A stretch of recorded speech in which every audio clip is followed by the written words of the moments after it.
Football মানেই যেন উন্মাদনা। পছন্দের দল জিতে গেলে সমর্থকদের যেন আনন্দের সীমা থাকে না। সম্প্রতি মার্সিসাইড ক্লাবটি ইউরোপীয় চ্যাম্পিয়ন্স লিগের প্রথম ম্যাচে স্প্যানিশ জায়ান্ট আতলেটিকো মাদ্রিদকে ৩-২ গোলে হারিয়েছে। আর এরপরে লিভারপুল সমর্থকেরা এবছরের জন্য একটি সফল মৌসুমের আশা করে উল্লাসে ফেটে পড়েছেন।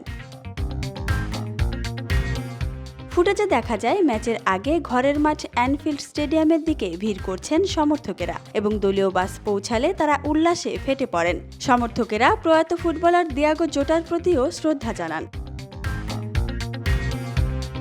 বেশিরভাগ সমর্থকই এই মৌসুমে সফলতার বিষয়ে আত্মবিশ্বাস প্রকাশ করেছেন এবং নতুন খেলোয়াড় ফ্লোরিয়ান ভির্টজ ও আলেকজান্ডার ইসাকের পাশাপাশি অভিজ্ঞ তারকা মোহাম্মদ সালাহর নিষ্ঠার প্রশংসা করেছেন।